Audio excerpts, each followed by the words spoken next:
добро познат слоган кој требаше да донесе правда во Македонија, но од правдата на која се надеваат дел од учесниците на шарената револуција, денес имаме доверба близу нула во судството и обвинителството.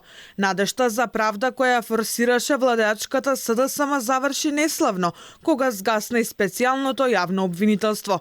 Катица Јанева, која за многумина беше херој, заврши со 7-годишна казна затвор поради злоупотреба на својата позиција, а поради истата причина, од пред една недела е и на црната листа на САД.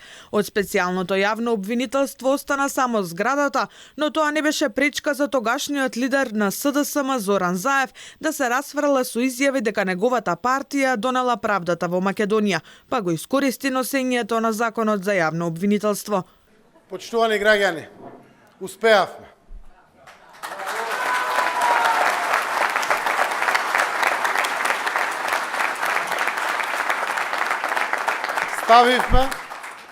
Ставивме уште еден темел на неселективна правда и на правосудство кое гарантира одговорност и казнивост за секој кој што го прекршил законот.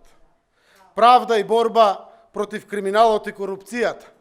И обвинителката која ја смести Јанева во затвор, Вилма Русковска, ја снајде слична судбина по судирот во кој влезе со државниот обвинител Љубомир Јовевски. Тој ја суспендираше екс-шефицата на организиран криминал, бидејќи незаконски ја претресувала финансиската полиција со која раководеше Арафат Муареми. Ова не го сметам за суспензија на Вилма Русковска. Ова го сметам за суспензија на правото и суспендирање на правдата. Печат на професионалната кариера на Русковска се стави со нејзиното испраќање во предвремена пензија со едногласна одлука на Советот на јавни обвинители, а и таму беше драматично исто како и во судскиот совет. Семејните стебла се расширија по обвинителството и судовите, критиките од стратешките партнери не само што не допреа до нив, туку си продолжија по старо. Иста беше реакцијата и на анкетите, кои покажаа минимална доверба во највисоките правосудни органи. Се доведува во прашање самиот интегритет на судиите.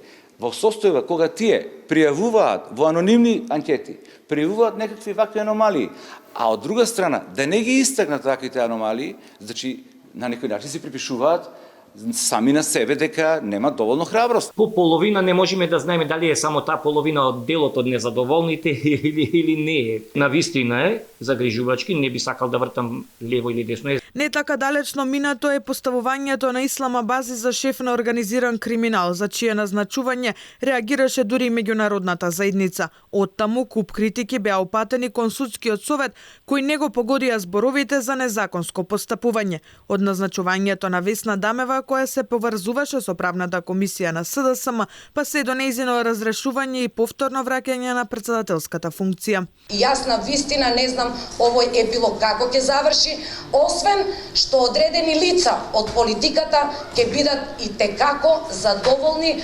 Се чуваа предмети во фиоки, не се постапуваше на времено и наместо да учиме од старите лекции, скандали во изминативе години не престанаа да ја тресат судската власт. Аларм дека Македонија тоне во корупција вклучија речиси сите амбасадори и представници на Европската Унија. Укори и тимови за спасување на судството стигнаа и од Соединетите Американски држави, но ниту тоа не допре до надлежните. Најмалку до човекот кој под слоганот "Нема правда, нема мир" со месеци вадеше луѓе по улиците. Го отвори судството како пупка. Буквално од целиот овој период од 2,5 години наназад.